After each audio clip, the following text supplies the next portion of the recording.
How can you tell the difference between a girl and a boy? Girls have 2 knees and boys have 3. A left knee, a right knee, and a weenie.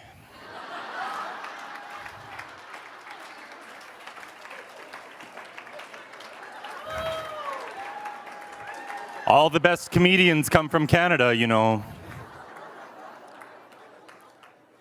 After that amazing introduction, it felt a little strange to tell a joke, but sometimes we have to do these things. I see my beautiful friend Sebastian Gorka here tonight.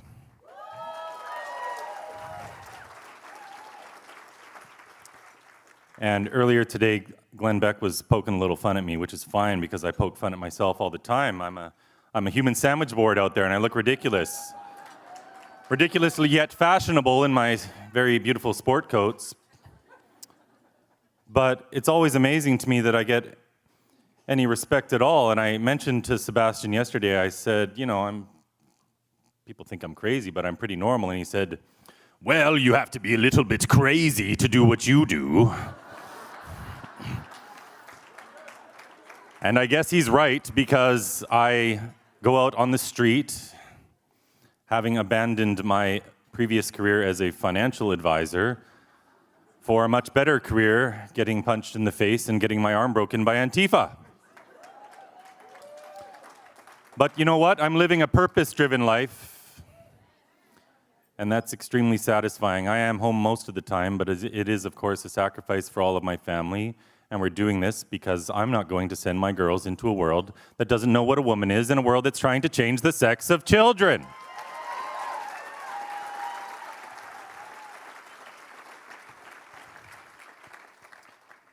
So, we're going to do a quick little education tonight, because we need to understand what's going on so that we can talk about it. Because when people don't know how to talk about something, they won't talk about it. It's not so much that we're fearful, it's that most people don't know how to talk about this issue.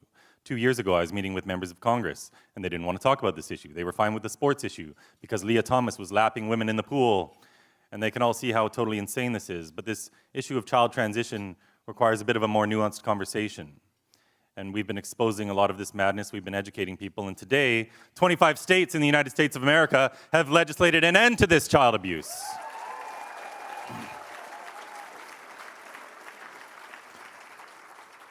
So what is gender ideology? This is the belief that we have a gender identity.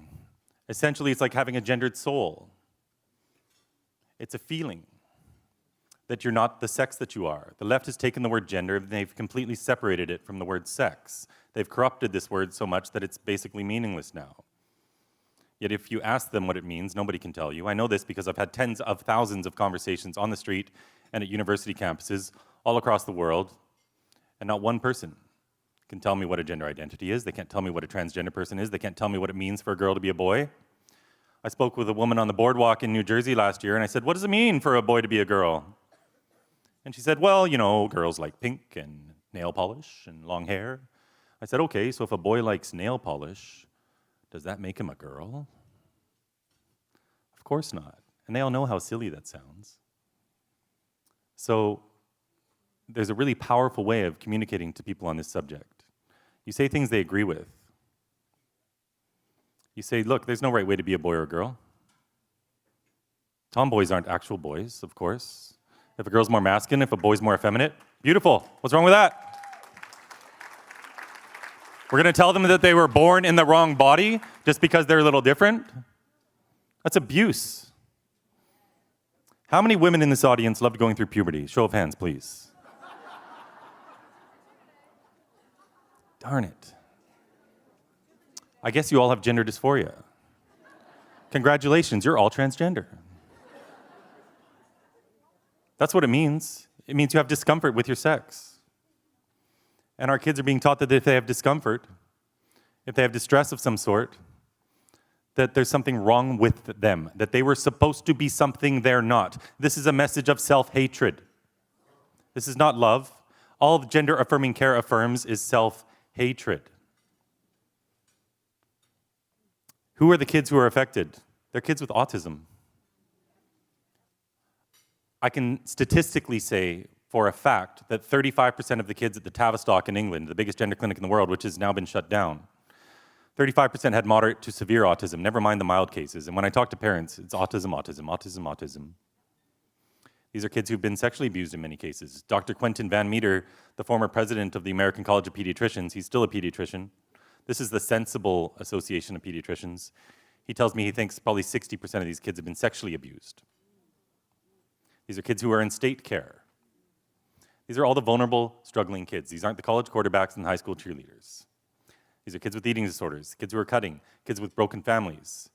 And historically, when you look at all the academic studies, when this used to affect boys, and just a tiny number of them, maybe 1 out of 30,000, but this so-called condition called gender dysphoria, most of these boys grew up to be gay. So this is harming kids who would grow up to be gay. The Democrats want to talk about conversion therapy, as though it's conversion therapy to help a child feel comfortable with their sex. They're the ones committing conversion therapy.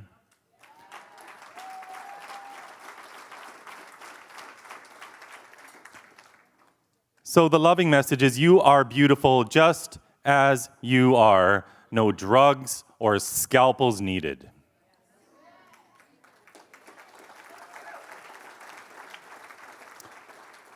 When I started this campaign, you don't need to be a doctor. You don't need to be some genius. I'm certainly not. I'm surrounded by geniuses. Tiffany Justice is one of them. I know this because my IQ is approaching 100 and I can spot these things. But you come at this from the present, from the idea that obviously no child is born wrong. There is no such thing as a transgender child. That's just a label we're giving them. And obviously, all of the scientific evidence when it comes along will fall in our favor. But the left like to say, oh, you've got no evidence, show me the proof. They don't want to see the proof, because when you show it to them, they say, well, actually, that's good. But we have scientific evidence. We always have, but we have more and more all the time. And in England, there was a 4-year review recently conducted, not by politicians, but by a pediatrician named Dr. Hilary Cass, a liberal, actually, more of the classical liberal. But this found that obviously trying to change the sex of children wasn't helping them. And the only way the left has been able to get away with this child abuse, where they're cutting off the body parts of children as young as 12 years old, there have been thousands of double mastectomies done on children in the United States. Up to 150, we know, statistically speaking from insurance data, have been done on girls aged 12 and a half years old or younger. Kellen Lackhart, the psychiatrist at Kaiser Permanente in Oakland, California, the same clinic that cut off the breasts of Chloe Cole when she was 15, and Layla Jane when she was 13. They're both suing. Harmeet Dillon is their lawyer. Let's give applause for Harmeet Dillon, by the way.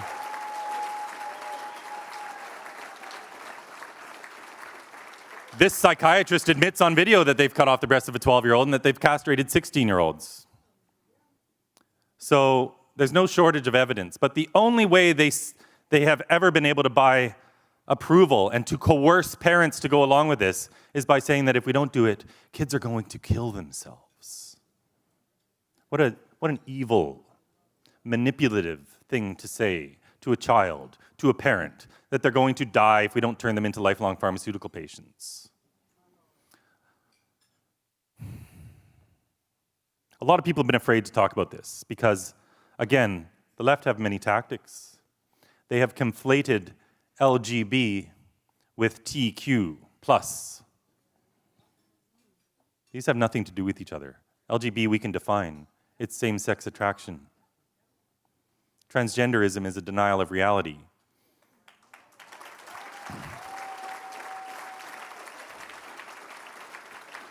Queer theory is an attack on everything normal, an attack on the family. It's an attack on our children because they're trying to drive wedges between our kids and their parents. There are many communist elements to it as well.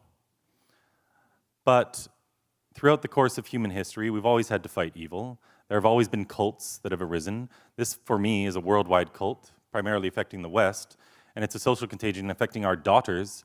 But this isn't a traditional war where we can get our bayonets and our guns and our bombs and we can blast away the people trying to harm our families.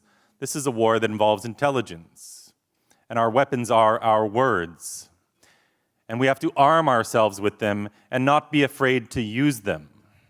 Because the only people who are going to put a stop to this are the people in this room. It's you and me.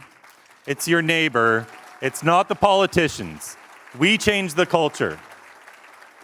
And if you can't stand up against this, you need to question your internal courage and your morality, because kids are being cut up, they're being sterilized, they're being turned into lifelong pharmaceutical patients. And if I have to do it by myself, having 1 billion conversations until the day I die, I will, but I know I don't have to, because there's all of you. You're all in this room for a reason, because you get it. And when you have kids, your life isn't about yourself anymore. It's about your kids. It's about the legacy you leave for them. And we cannot let this continue.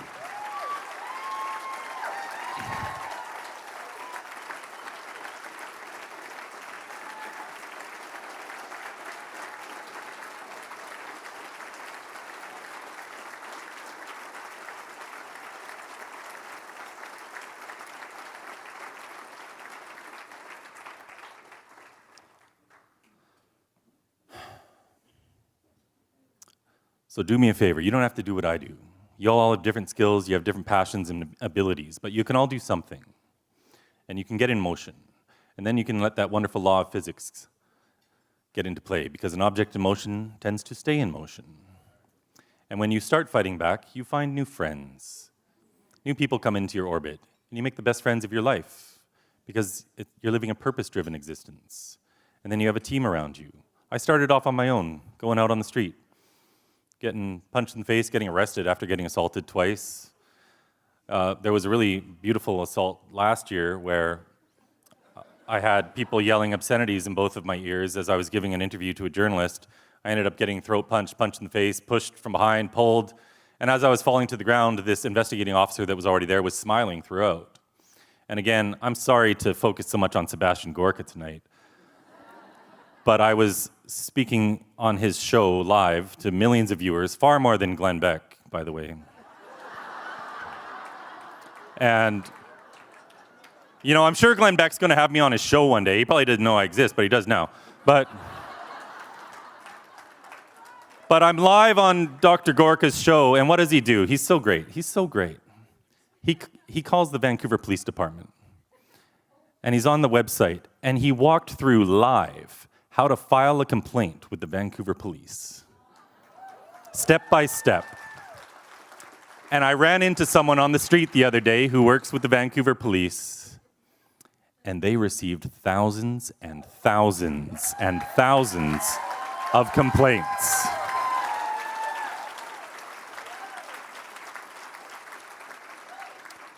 So when people come for you, just fight back. It's not a big deal.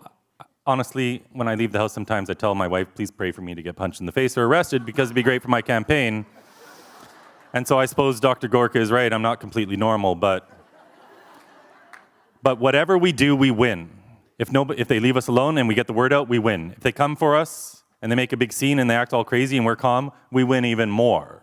So just win, baby, and keep telling the truth. And one last thing, Moms for Liberty. My first trip in the United States was in November of 2021, and I jumped on a Twitter space at night when I was in a hotel in Round Rock, Texas. And I saw this organization called Moms for Liberty, and they were talking about all the COVID stuff, and that was kind of down my alley. So I jumped in to this space, and there was this amazing woman named Tiffany Justice. And I told her what I was doing, and she believed in me right away. And a few months later, I planned a trip to DC, and together with Ginny Gentles from the Independent Women's Forum, they put together a group of us to meet at the Heritage Foundation, about 40 people from all across the country, to meet to talk about this. And from those humble beginnings, my gosh, what we've done in just a few short years is nothing short of amazing. And it's just individuals. It wasn't politicians. It was just individuals. It was moms and dads. It was people like Tiffany Justice, a mom who sat on her school board and saw behind the education curtain at what was going on. It was people like Dr. Jay Richards from the Heritage Foundation, who continues to lead this charge. And we're making remarkable progress all across the world, because the US, as Russell Crowe recently told Joe Rogan, the US is still the beacon for freedom and for truth in the world. And when it comes to stopping this, I might be Canadian, but when it comes to stopping this, I'm America first.